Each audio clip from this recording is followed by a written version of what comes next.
first time in India and exclusively in NDTV studios, the man who is better than any other at making money and giving it away. Business school students, please welcome Warren Buffett.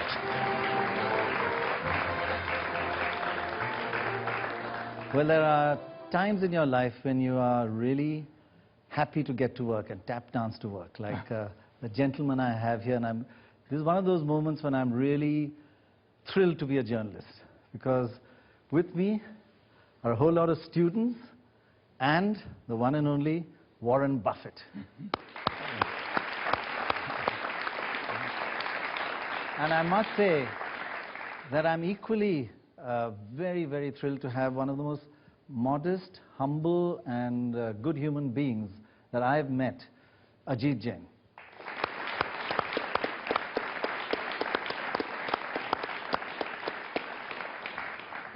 Well, we're going to get your questions ready, and please be impressive, right?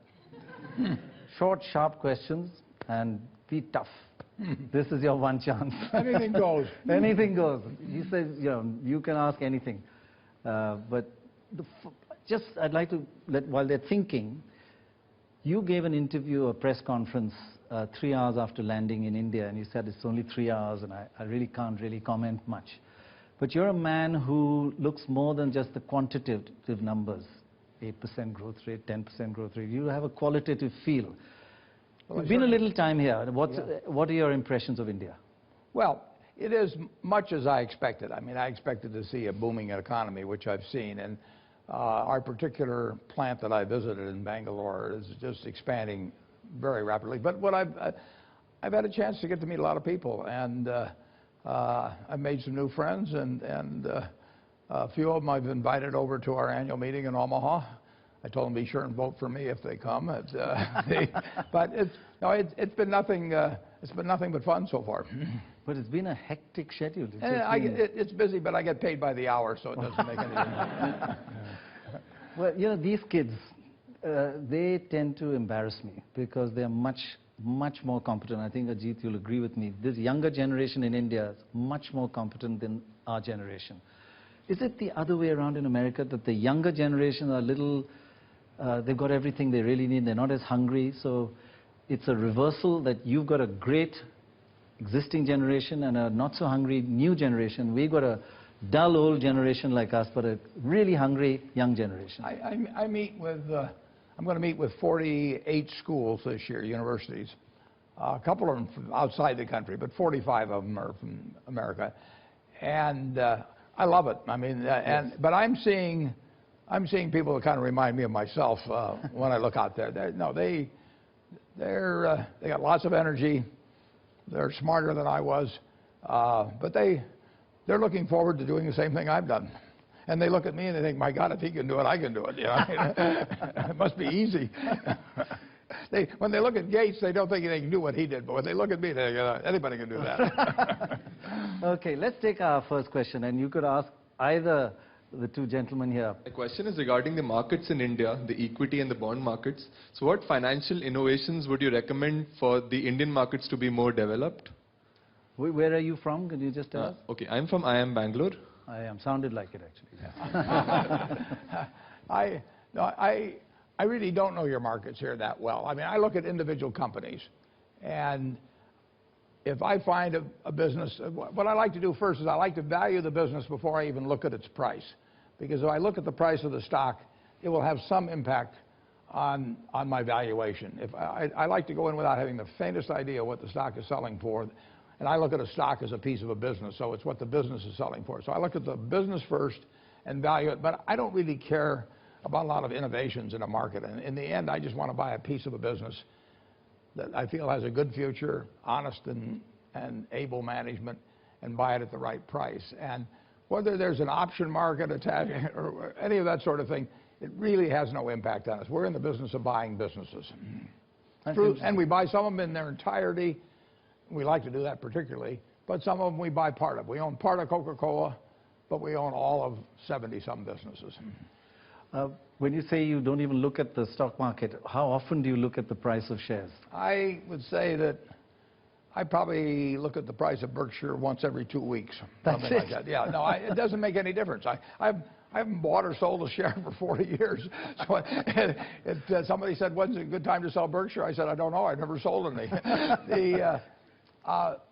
The only time I'm interested in the price of a stock is when I'm either buying or selling it. And if we're buying one stock right now, I hope it goes down, obviously, because I've got billions of dollars worth of left to buy. Right. And most people like their stocks to go up. I like our stocks to go down because I form my own independent judgment of what they're worth, and the cheaper they are, the better it is from our standpoint. Absolutely. I am from IIM Bangalore, and from all the students here, we like to thank you for the knowledge that you have been sharing all across. I mean, Benjamin Graham would have taught you alone, but you have taught many students across the globe, and I think we are very privileged to have you here in India.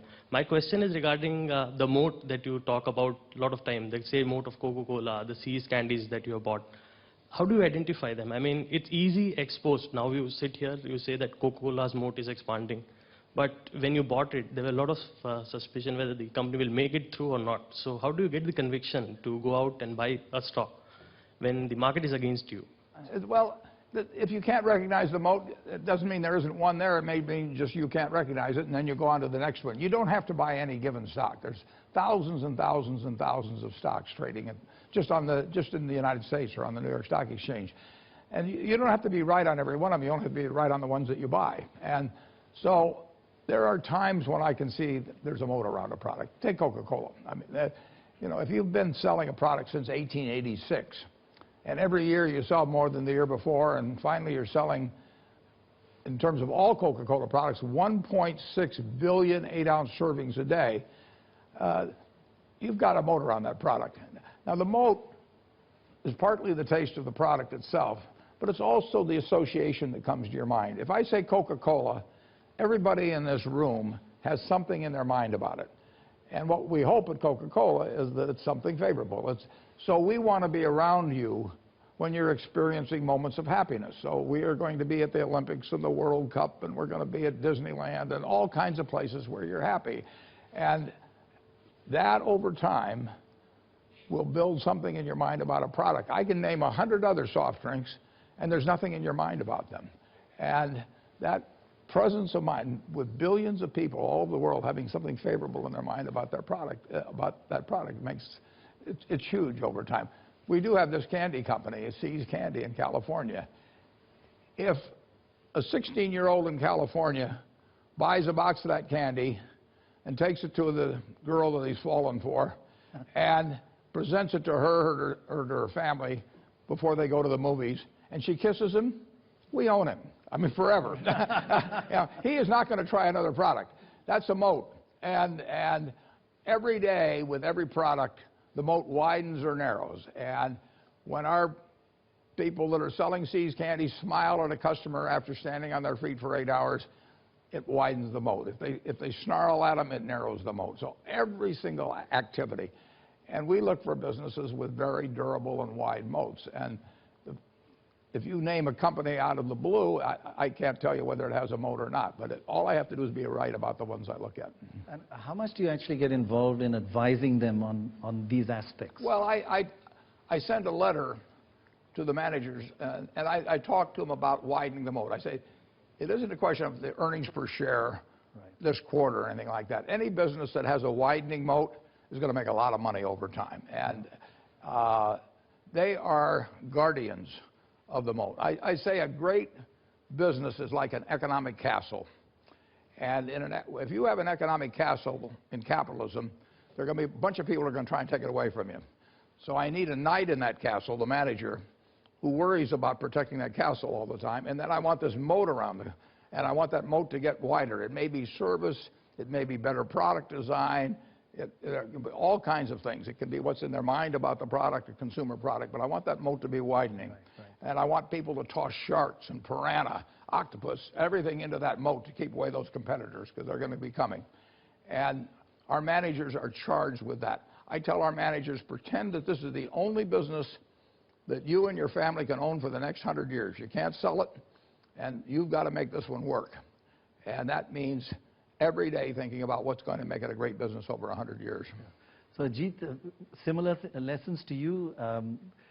Does he advise you much or just write a letter to you once in a while? No, no, he advises me a lot. I still think it's not enough, but no, we have conversations typically every evening, and almost all what I do, I have a chance to run it by him and get the benefit of his advice and wisdom. And quite honestly, that is the biggest perk of my job. Yeah. But he doesn't need me. I love to talk to Ajit, so we do talk every day. I talk to Ajit more than any other manager we have, by far. He doesn't need me, but he is in an interesting business. And so I like to talk to him about his business, and I like him personally. So we talk about personal things as well. And but that's something about you which everybody says. You have a tremendous personal relationship with so many people in your organization. Your friends. Well, I've got the ultimate luxury. I get to associate with the people I want to associate with. Right. So if I meet somebody who wants to sell me their business and they cause my stomach to churn for some reason, I don't have to buy it. I mean, and I can't be fired. I've got a friend who likes to own 100% of his company because he likes to look in the mirror and say, all my shareholders love me.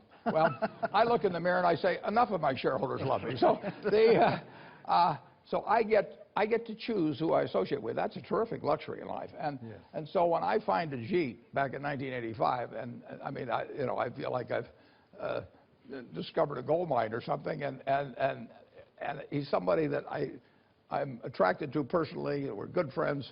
That makes my life better. It makes Berkshire more valuable, but it makes my life better on a personal level. And we've got dozens of managers. There's one right here with me on this trip, Kathy Barron-Tamraz, who runs Business Wire, has 3 offices in India, and it is a joy to work with Kathy. I mean, my life is better because she's part of Berkshire. Berkshire's better because she's part of Berkshire also. But I get that. I have that option.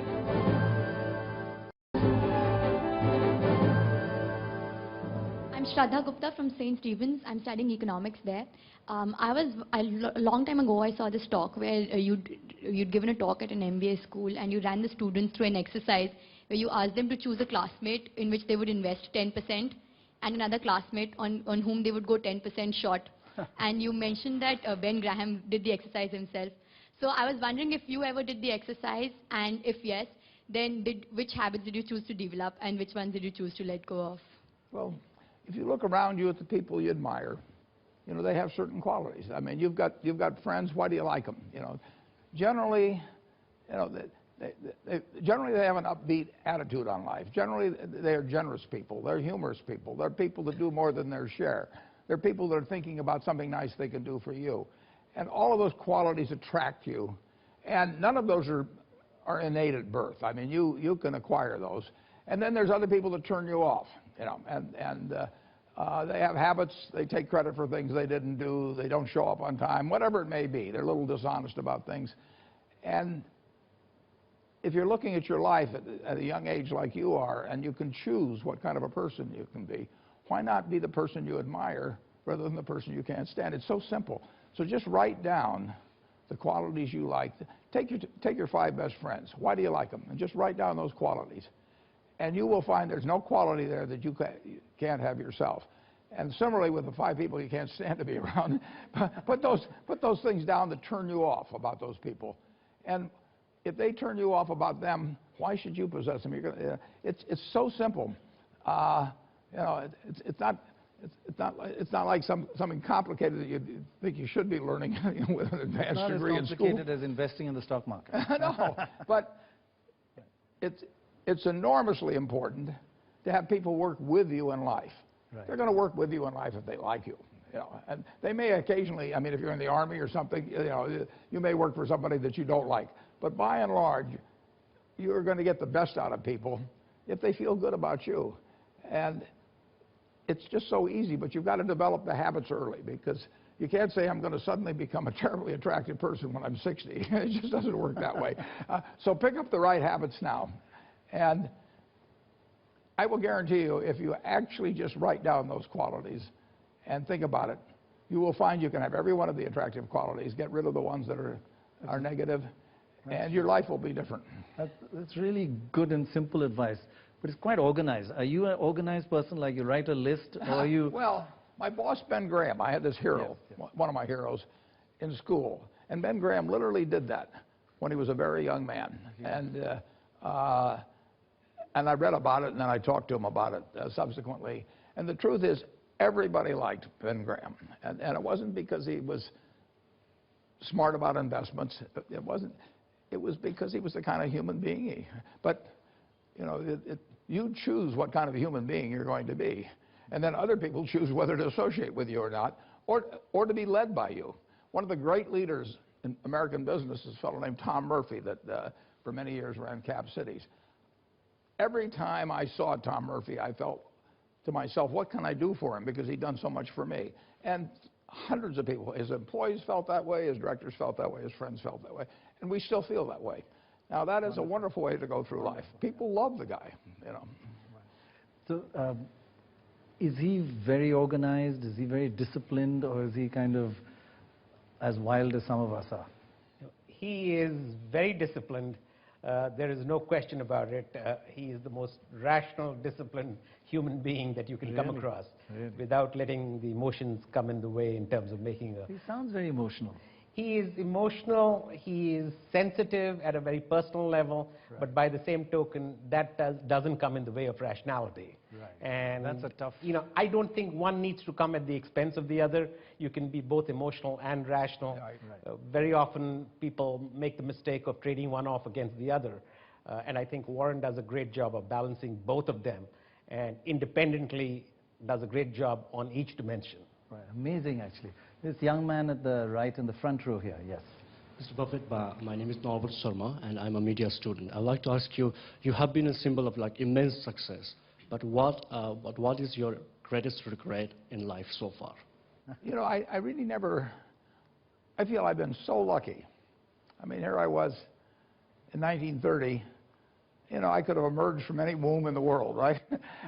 But the womb I emerged from happened to be in the United States, which offered an enormous opportunity to me. My life would have been way different if I'd been born someplace else. I was wired in the right way for a capitalist market system. Had nothing to do with anything I did myself. I was a male, which gave me an enormous advantage in the United States back in the 30s and 40s, and over having been born a female with exactly otherwise the same quality. So I won what I call the ovarian lottery, you know, very early on. Yeah, it was. That's what it is. It's an ovarian lottery. I mean, just before you emerge, you get this ticket, you know, and it may say black or white, it may say white, it may say male, female, it may say smart, dumb, whatever it may be. Nothing to do with, you know, my qualities or, you know, anything else. And I got very, very, very lucky. And having been as lucky as I've been lucky in marriage, I've been lucky in profession, I've been lucky in teachers, lucky in all kinds of ways. I never look back and think about anything that could have been different. I mean, I'm looking forward to tomorrow. I mean, there's going to be a lot of good things happen in the rest of my life. And there'll be mistakes I make. I'm going to make mistakes. Mistakes don't bother me. I don't want to make any mistakes that jeopardize in a significant way anything that's important. But to try and live your life totally free of mistakes is a life of inaction. And I like to believe in people. And occasionally you're going to be disappointed if you believe in people. But I think you're way better off going through life trusting, I mean, with some discretion, but still trusting people than having a big shell around you and not letting anybody inside. So I don't, you know, I can't think of any really particular regret I have, no. That means you don't look back and you're forward-looking kind of. Well, it'd be wonderful if my father lived longer or things like that, but those are beyond your... Regrets of things you did, actually. No, even the things I did that were dumb worked out net to be a plus in life. I mean, I got turned down by Harvard. I wouldn't have married the woman I did if I'd gotten accepted, probably. I mean, everything works out pretty well. You know, I think there's a sort of Hindu underlying trait in you, because everybody here believes that everything eventually is preordained and works out for the best. There's a young lady in the back row there. I am Prakriti Batra from St. Stephen's College, Delhi. I have a question. A certain portion of your investment is invested in the private equity sector. However, personally, you seem to be very critical of this particular sector. So there seems to be a contradiction. Can you explain? Yeah, I'm not sure which investments are you thinking of in terms of private. We've never put any money with a private equity firm. the Goldman Sachs investment, which was indirectly in private equity, and you have a very critical approach towards private equity sector. Oh, yeah, I don't think of our investment. We bought a $5 billion preferred and some warrants but I don't look at that as a private equity investment. That was in effect, a marketable security. We agreed to hold it for a while, but it was a direct investment with Goldman Sachs. But I would not consider that a private equity investment. I think of private equity more in terms of taking firms private, usually with a fair amount of leverage, and then reselling them to the public later on. And I can't think of any instance where we've done that. We've certainly never given any money to a private equity firm. We've never, that I can remember, participated with a private equity firm in taking a firm private. We've never bought a business with the idea of reselling it. The private equity firms have an exit strategy. We have an entrance strategy. And our entrance strategy is to stay forever. So I think we're sort of 180 degrees away from private equity firms. I think her question on Goldman Sachs was, you helped them out and now they want to pay you back. Do you feel slightly upset about that? Or? No, I mean, I'd be very disappointed with them if they did. I mean, if they didn't want to pay us back. They're paying us 10% a year. Yeah, that's $15 a second. Tick, tick, tick. $15 just as we go along. So I'm hiding from them now. They're gonna call our preferred on April 18th, and I'm hoping they have to find me personally. And I plan to go into a cave someplace. They'll never find me. It's very expensive money from their standpoint. They can get rid of us by paying us $5.5 billion for the preferred. We still have the warrants left over, which are worth a couple $2 billion. They can't get rid of the warrants. The warrants expire in about 2.5 years, but they have no rights in respect to getting rid of the warrants. They do have the right, but all of which was negotiated at the time we bought it. They have the right to get rid of the preferred by paying us $5.5 billion. And they're smart people, and they're doing it just as fast as they could. The Federal Reserve kept them from doing it. They could have paid us off a long time ago. They have not needed our money for a long time. But the Federal Reserve, there were 19, I think, companies that they really have dictated both dividend and stock repurchase policies to, and Goldman Sachs was one of them. So I've been hoping the Federal Reserve would go on vacation for a year or something. But unfortunately, they gave the green light to Goldman Sachs here a few days ago. But Ajit, do you think that was an emotional decision, the Goldman Sachs one, at that time, or was it a... Not at all.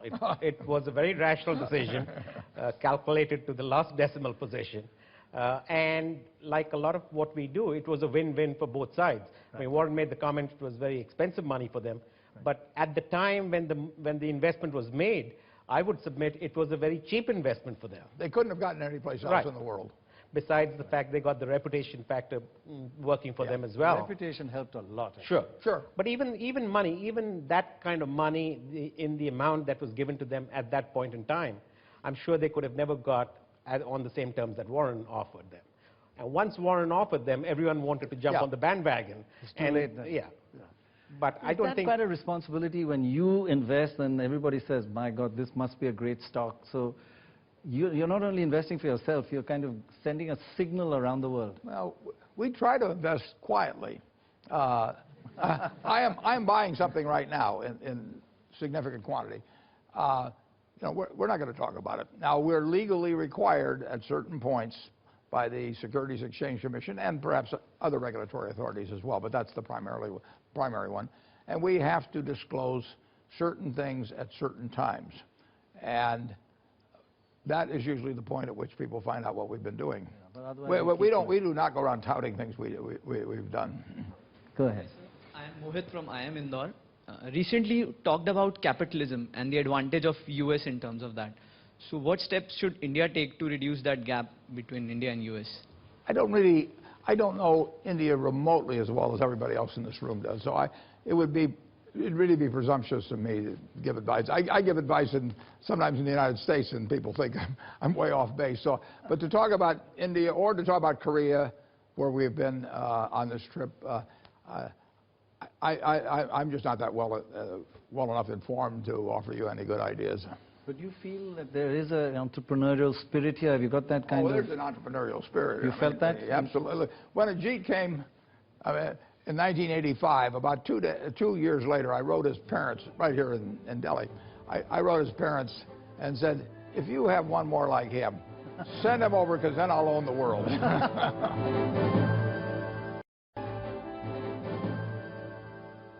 sir. I'm Vineet Karhel from IIM Ahmedabad. So, as we all know, you are an extremely intelligent person. At the same time, you are very disciplined with your investing approach. So, what makes Warren Buffett a great investor? Is it the intelligence or the discipline? Well, I think at birth, to some extent, I was wired for capital allocation, but I think plenty of other people were too. I think the good news I can tell you is that to be a great investor, you don't have to have a terrific IQ. You know, if you've got 160 IQ, sell 30 points to somebody else, because you won't need it in investing. What you do need is the right temperament. You need to be able to detach yourself from the views of others.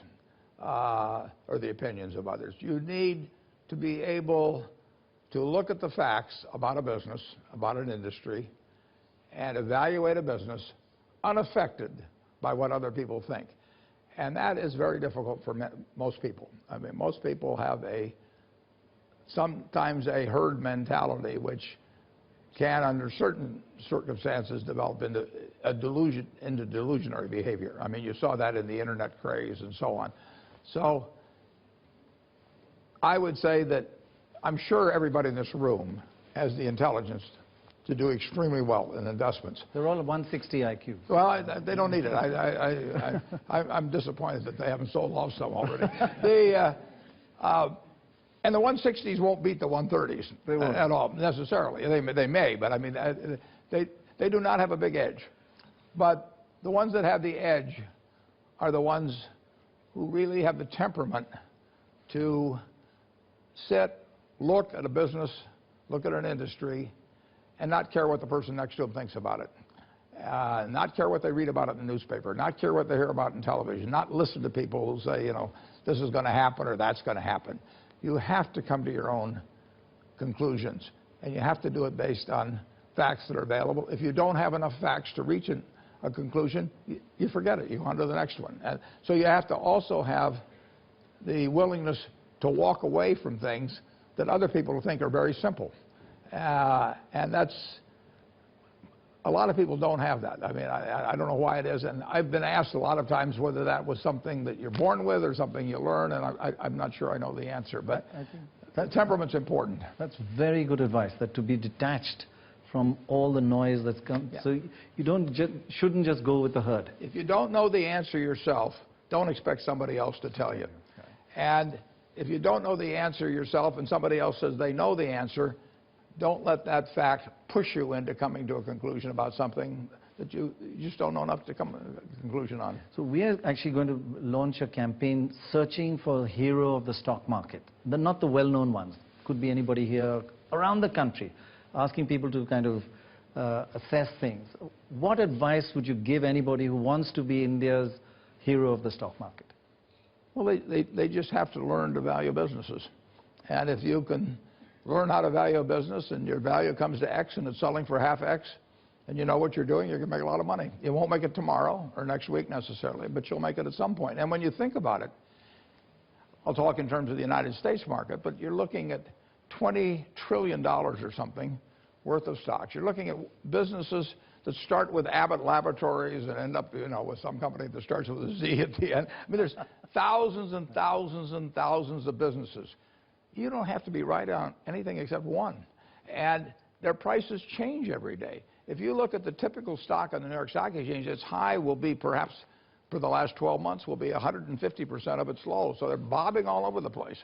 And all you have to do is sit there and wait until something is really attractive that you understand, and you can forget about everything else. That is a wonderful game to play in. I mean, there's almost nothing where the game is stacked in your favor like the stock market. And then what happens is people start listening to everybody talk on television or whatever it may be, or read paper, and they take what is a fundamental advantage and turn it into a disadvantage. But there's no easier game than stocks, but you just have to be sure you don't play too often. Ajit, Mr. Buffett makes it sound so simple. A game stacked in your favor. But to be the hero of the stock market, is it that simple? You know, it is that simple as he just outlined. The only thing, and he talked about it earlier, that I would superimpose on what he said, is the discipline and the ability to say no. I see it in my own business, in the insurance business. I'm not smart enough to dabble in the stock market. But in the insurance business as well, more than finding the right deals, if you have the discipline to say no to the deals that you don't feel are properly priced or meet your requirements. Discipline to say no. The discipline to say no, I think if you have that and you're not willing to let people steamroll you into saying yes, if you have that discipline, that's more than 50% of the battle. Don't do anything in life where if somebody asks you the reason why you're doing it, the answer is everybody else is doing it. I mean, if you just cancel that as a rationale for doing any activity in life, you'll live a better life, whether it's at the stock market or any place else. I've seen more dumb things, and sometimes even illegal things, but justified on the basis of everybody else is doing it. And you don't need to do what everybody else is doing it. It's maddening during the internet craze, when the bubble was going on, and here's your neighbor who's got an IQ 50 points below you, and he's making all this easy money, and your wife is telling you, this jerk next door is making money, and you're smarter than he is, and why aren't you making money? Well, you have to forget about all that sort of thing. You just have to do what works, what you understand, and if you don't understand it and somebody else is doing it, don't get envious or anything of the sort. Just go on and wait till you find something you understand. Amazingly solid advice. But saying no to somebody who comes to you and says, my life, this is a dream, my life depends on it, and isn't it tough to say no sometimes? Well, I'm not sure whether their life depending on your investment. Yeah. Investment? No, I'm not. I would tell them they're in the wrong. They got themselves in the wrong position. My life depends on not doing dumb things. Isn't it tough to say no to sometimes? A lot depends on the corporate structure that you're a part of. If you're a part of a corporate structure where the boss is comparing you to the rest of the market and saying, forget your wife, if your boss is comparing you with the rest of the market and saying, these guys are going up and they're writing more premiums than you are, what the hell are you doing? That makes it very difficult for you to maintain that rationality and to maintain that discipline. But if you work for a setup like ours, where the boss understands the business, and it becomes a lot easier to be very rational and to be very disciplined. I mean, a lot of people give me credit for being very rational and being disciplined. But I think the real tailwind is I work for a company, work for a boss, work for a board who understand the business.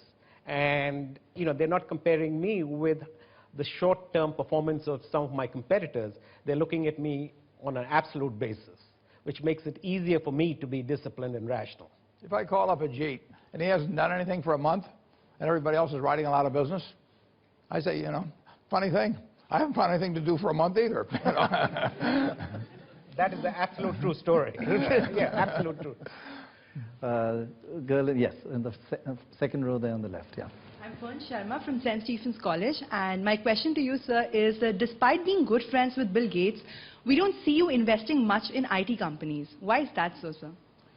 Because I don't have the faintest idea which ones will be the winners. I know there will be winners, but I don't know. I met Bill in 1991, and he'd been pretty successful up to that point, and he kept being successful. But I didn't know what his company would look like in 10 years. I didn't even know Google was going to exist. I didn't know what Oracle was going to. I didn't know anything about what the industry was going to look like. I knew the chewing gum business would look the same 10 years later, or the Coca-Cola would look how it would look 10 years later. It wasn't a negative view. It was simply a acknowledgement on my part that I did not know enough about the businesses in the future to foresee who the winner would be. And it would be exactly like if you went back to 1910, when there were probably, by that time, 1,000 auto companies in the United States.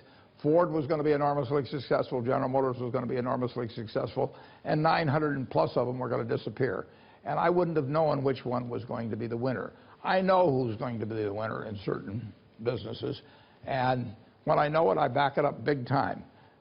We also believe in making big bets when we know we're right. I mean, and the idea of doing a little of this, a little of that, a little of that, I call that the Noah's Ark approach. I mean, we do not want a zoo when we get through with 2 of every animal. We want to concentrate on things that we really understand. When we find something good, we take a big swing at it. You're also very good at kind of looking at long-term trends globally. And we are now seeing commodity prices rising, oil prices rising. Where do you think all this, do you believe in this peak oil theory? Well, eventually there will be peak oil. In the United States... That means oil will start, the production will start going down. It is finite. And we're taking 86 million barrels of it out of the ground every day. Right. And there was a lot there, and there was a lot more than we thought back when we discovered oil in the 1850s or whatever it was. Colonel Drake came up with it. But it's finite. In the United States, we literally have, hard to believe, 500,000 producing oil wells. Now, that's a lot of straws to stick into the ground. We've found the easy oil in the United States. We haven't found the easy oil necessarily every place in the globe. But there will be a point at which oil production starts falling. And the world would better recognize that. In terms of commodity prices generally, whether it's copper or cotton or soybeans, they're all advancing. And, you know, we may be sowing the seeds of significant inflation in the United States with the extreme, but required, in my view, but at the time. But we have pushed monetary policy as far as you can push it. We've pushed fiscal policy to an extreme degree. And I think that was warranted, but heavy dosages of medicine can have consequences too. I think the after effects could still be felt. We have given the patient a lot of medicine post the fall of 2008, and the medicine can have consequences. Right. The young gentleman in the third row there with the white and striped shirt, yeah. Hello, sir. I'm Shrey from IIM Calcutta. I think this is a question which all of us want to ask. Although everybody is talking about India shining and India booming, you have taken a position and have stayed away from India. As students, we would like to know what are the things that you are looking at which have made you take such a position? Well, I made a mistake. But again, I didn't understand the companies that well over here. I do not have encyclopedic knowledge or anything remotely approaching that on the businesses around the world. And I would have been a lot better off if I spent more time investigating some companies outside the United States. But, you know, that's one of the mistakes I've made, and I'll make a lot more. Well, the only thing I want to add to that, you used the phrase, we have stayed away from India, or he has stayed away from India.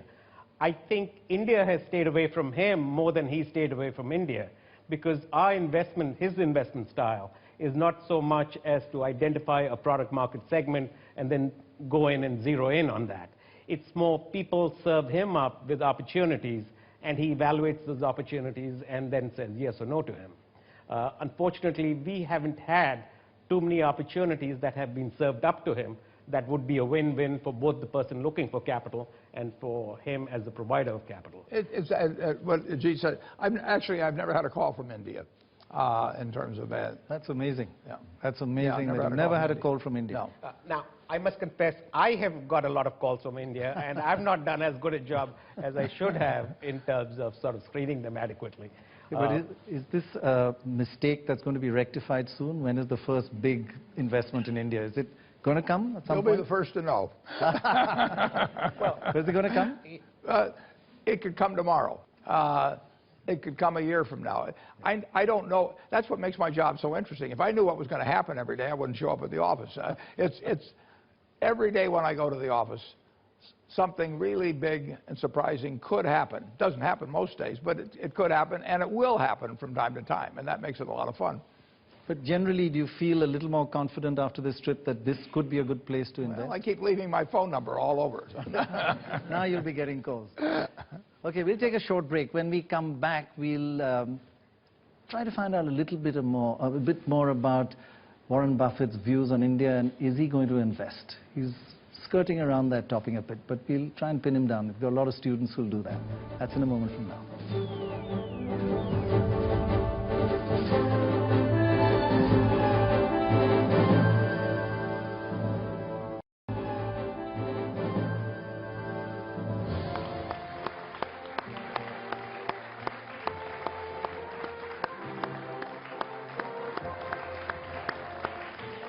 Welcome back to Warren Buffett, the man who's made more money than anybody else and given away more money than anybody else. And a lot of people here who want to ask questions about your philanthropic nature as well. We'll come to that. First here in the front row, do you have a mic? Okay, go ahead. Why don't you ask a question? Sir, yesterday you mentioned that Indians are not hardworking as they were earlier, but they are smart working. In regard to this, like recently you mentioned, if you, Charlie and Ajit Jain are traveling in the same boat, if one has to be saved, it will be the Ajit Jain. So is it because of the smartness or any specific quality which made you to make that type of statement? I just think that Ajit is far more valuable to Berkshire Hathaway than those other two members of the boat, my partner Charlie Munger and myself. Ajit has contributed many, many, many billions of dollars to the value of Berkshire. And what's equally impressive is that he never, in that process, has raised that in any way by the slightest inference, anything, in terms of suggesting anything about his compensation. He has gotten paid way less money by Berkshire Hathaway than he could have earned elsewhere. And he feels about it, I think, quite an extent the same way I feel about it. I mean, we want to do, first of all, the best job for the company, and we want to have a lot of fun while we do it. And if we get that, we get enough satisfaction out of that, that as long as we're living well, and we do live well, you know, what else can we want in life? Tell us a bit about the fun you have, or is that not, it's a family channel, so. Sorry, say that again. Tell us a bit about the fun that you have. Well, you know, that sort of reminds me of a line that somebody used. Somebody made the comment saying, find a job that you love and you'll never find yourself working for a day in your life. 25, 26 years ago when I joined Berkshire, I found the job and I found myself not working for a single day in my life since then. I've been very fortunate to be working for Berkshire, to be... That's great, that's great. The fun is the work. Yeah, I've been very fortunate in terms of working for Berkshire and working for Warren. Warren uses the phrase that he won the ovarian lottery, but I won a lottery when I joined Berkshire. He has no idea what winning a lottery is all about. You know? But what we find fun, incidentally, is we get unusual insurance propositions given to us. And sometimes Ajit will think of what his answer would be to that particular problem, and I'll think of what my answer would be. And it's a game of sorts. And we get a lot of fun out of sort of pitting our views against the rest of the world. And sometimes we're wrong, sometimes we're right. You can't judge by outcome. You have to judge by probabilities going in. But it's a very, very interesting game. Intellectual fun, and it's challenging. And there's real money involved. Yeah. The young lady here in the blue. Hi, I'm Malika Davar from St. Stephen's College again. So I happened to read somewhere that your son took a loan from you regarding a business investment. How do you think these values have transformed the lives of your children? I mean, interestingly. Yeah, I probably took a loan to start a business myself. I don't think there's anything unusual about that. My children grew up in a middle-class neighborhood where I still live. I've lived in the same house now for 52 years. I paid $31,500 for it. All of my children went to public school. They went to the same grade school their mother went to. They went to the same high school that my father went to. And they lived a very normal way growing up. And I think they would say, and it's certainly my feeling, that they are better they've had a better life because of that. They have not lived in some rarefied atmosphere at all. They were not some rich person's child, and if they wanted to start a business or buy a car, they had to figure out how to do it, just like I had to figure out how to do it, probably just like you'd have to figure out how to do it. And I don't think they've missed anything by not being treated as the children of an extremely rich man over the years. I think they've gained a lot. I think they know who their friends are. I think they have seen and made friends with people in all kinds of economic situations and social situations. They went to a school where the students were perhaps 25% black. They know America as it is, and they know who they are. I think they have a feeling of security about the fact that they have achieved what they have largely on their own. They've certainly been helped by the position I'm in, but not disproportionately at all. So I feel wonderful. My children are in their 50s now. I feel wonderful about how their lives have turned out, and I think they feel good. They could have had everything handed to them, but how would they feel about themselves? How would they feel about whether their friends are really their friends, whether, why their spouse married them, who knows what. If I were to do it all over again, I would do it exactly the same way in terms of raising the children. When you gave away these tens of billions of dollars, what did they say to you? Oh, shucks. Well, my wife and I, 15 years ago, originally we thought we were going to set up one large foundation. And then about 15 years ago, still with the idea there'd be one very large foundation, but I really wanted each one of the children to have their own foundation. Right. And people thought they had a lot of money by this point in their lives. They had important interests in education, and one son in helping people farm around the world and all of that. Right. So one Christmas, my wife and I set up a foundation for each of the three of them and gave them to them as a Christmas present. Not money for themselves, but money they could give to others. And I told them at the time a couple of things. I'm not going on the board of the foundation. I'm not judging one of you versus the other. If I add money later on, I'll add the same amount with each child, because who knows which activity in philanthropy is going to have the greatest long-term payoff. Well, we've added to that as we went along, and now you can go to BerkshireHathaway.com and you can see the letters that I wrote my three children about this. They're about a page and a half or 2 pages. And in effect, they have $1 billion foundation each. The interesting thing about that is I've seen foundations where all the children were on one foundation board, and they start ganging up on each other. It brings out the worst in them. Right. This way, if one of the children has a good idea, other ones can pick it up if they like it, or if they don't have to. So it's brought them closer together, and it has not acted as a divisive force, as I've seen with some other family foundations. When you talk about families, there are a lot of businesses in India which are family-run. Is that a negative, or are you neutral? When it works, it works wonderfully, and when it doesn't work, it's a disaster. And I bought a lot of businesses from families, and sometimes I bought them because the family couldn't get along.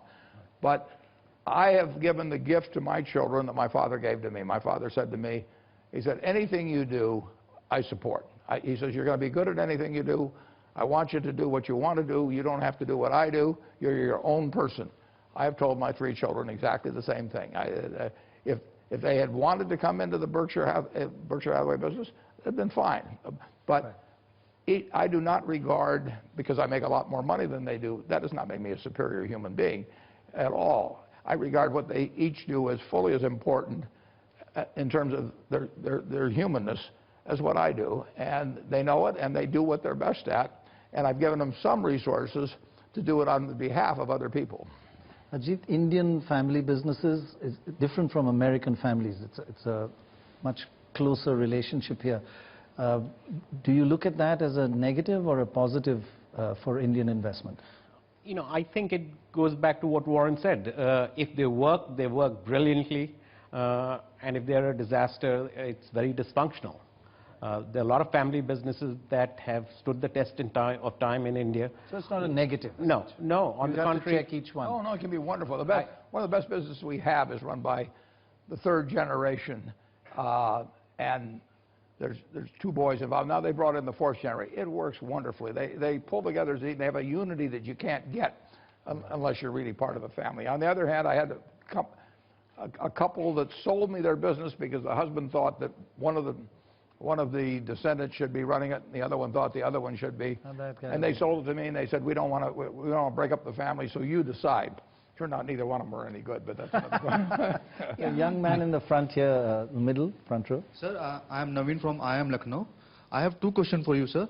The question number one is, sir, what is your philosophy of wealth creation? Because I have read a lot about you, and my understanding about you is you have lived a very simple and modest life. So what drives you towards that? And the second question is, has wealth creation. What's your philosophy towards wealth creation? One second, let's answer that. I'm all for it. No, I do what I love doing. I'm painting the painting I like to paint. It happens to pay off like crazy in a capitalist system. So the money gets showered on me eventually. Some of it is of utility to me and my family, but we can only eat 3 meals a day, and we can only sleep in one bed. But we have whatever bed we want. We have whatever meals we want. But I see that uses up maybe 1% of my wealth over my whole lifetime for my family and myself. So then I've got a lot of wealth left that has no utility to me and has enormous utility to other people. And so that's where it belongs. Has wealth creation got a little difficult these days? Was it easier let's say 2-3 decades back? To create wealth? No, I think it's very easy. I don't mean it's easy in a day or a week or a month, but if you keep doing things that make sense, you know, and it is like a snowball going downhill. I mean, it does accumulate bigger and bigger as time goes by, and particularly if you're using wet snow. So you can't help almost if you spend a lifetime working at something productively. You know, assuming that you've got above average intelligence and lots of energy and all of that, but wealth will build up, and it will do it now just like it did 20 years ago, 50. I think it's easier now, actually, in many ways. You've often said that wealth creation is the main focus. In fact, dividend payouts by companies should be, in fact, reinvested. You shouldn't have dividends. There is a view that philanthropy, giving it to charities, affects poverty less than wealth creation in the company. If they build bigger assets, have more employment, that would help the society get rid of poverty more than just giving it to charity. Well, the money I'm giving to charity doesn't affect at all Berkshire Hathaway's investment in more products and more companies and everything. So I'm not taking the money from Berkshire Hathaway to give away. I'm just giving away these little stock certificates that represent the ownership in it. So there is no diminution in the capital investment of Berkshire Hathaway because I'm giving away all my money. But you could have put that also into companies. Would that have helped the economy more? I'd have had to sell the Berkshire to have money. I've just got the stock certificates. Right. And the stock certificate says who gets the bounty from this investment that's constantly taking place. I've taken all the bounty I want. It takes care of me, my family. You know, there's nothing I want. And on top of that, there's a lot available for somebody that does need it. And so through philanthropy, you attempt to use that intelligently.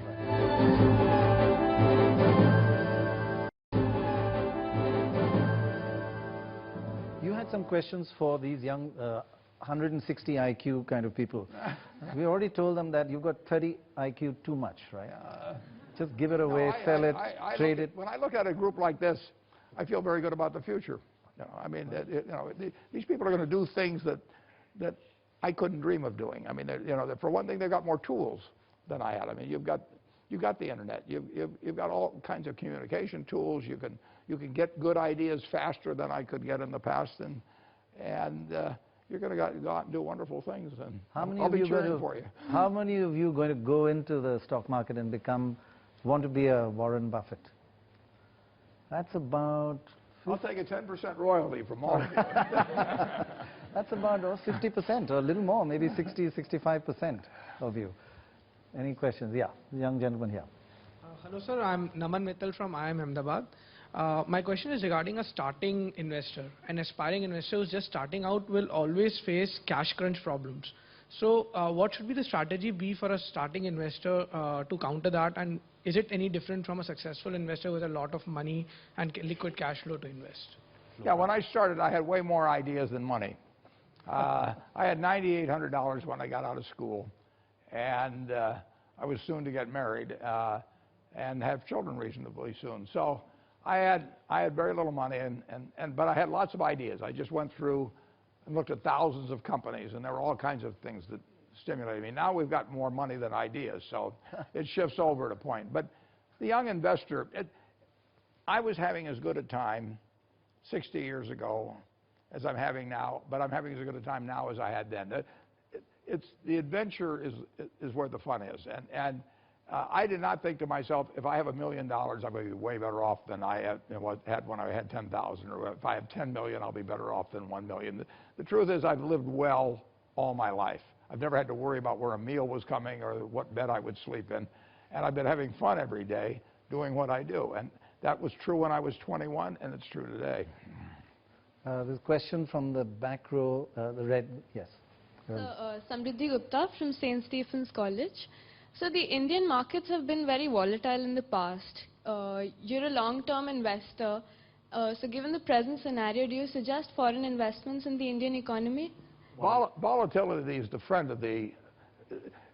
I love volatility. If no stock ever moved around very much, it'd be impossible to make any real money. Volatility is your friend. You can turn it into your enemy.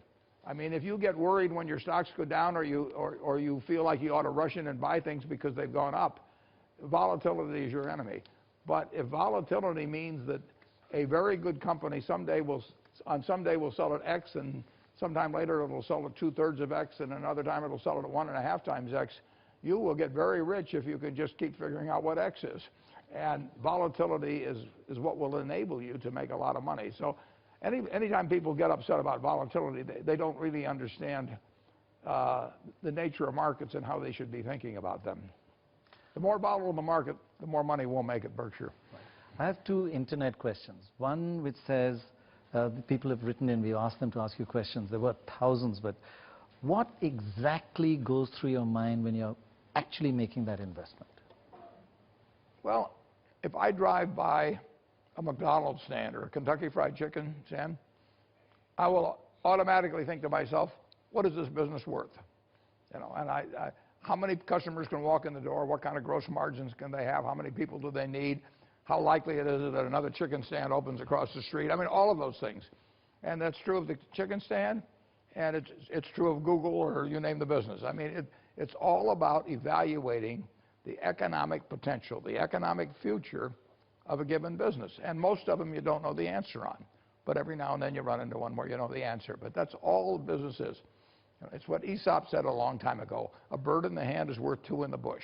You know, that was said in 600 BC, and that's now what's called discounted cash flow and all that sort of thing. But Aesop had it figured out, you know, 2,600 years ago. And all I'm trying to figure out is, if I take that dollar in my hand, when do I get the $2 out of the bush? How sure am I of getting it out of the bush? Is there some other bush where I can get $3 out of it instead? I mean, it's very basic stuff. And a lot of times you look at it and you say, I don't know how many birds will be in the bush. So you go on to the next one until you find one you know the answer. Do you get butterflies in your stomach? Pardon me? Do you get butterflies? Do you get nervous? No, never. Never? Never. Sleepless nights? No. No, if I'm not going to do something that causes me to not sleep at night. No. If you're going to have sleepless nights, you shouldn't be investing. I mean, you don't know what you're doing on that stock. Right, no, I sleep like a baby. Ajit, sleepless nights? No. Worries before you go to sleep? Well, worries, but they don't translate into sleepless nights. You know, I sleep like a baby too. That means we wake up and cry every hour.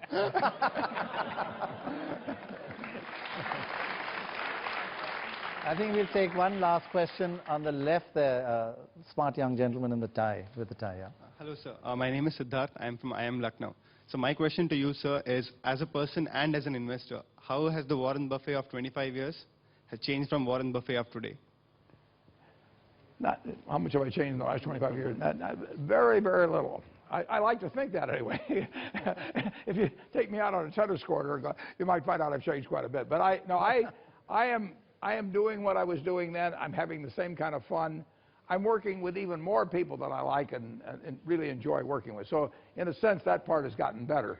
But there's really, you know, I wouldn't have been doing it 25 years ago if I didn't enjoy it. I wouldn't be doing it now if I didn't enjoy it. I can do anything in life I want that doesn't require any physical ability or anything of the sort. But I elect to do what I'm doing because it really is the most exciting thing, interesting, challenging thing I can be doing in life, and that was true 25 years ago, and I hope it's true 25 years from now.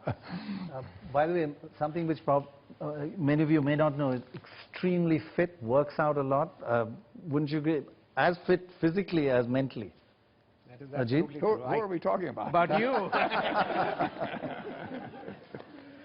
So, Mr. Buffett, this is not an insensitive question, but 50 years from now, we all got to go sometime. What would you like on your tombstone? Here lies the oldest man that ever lived. Well,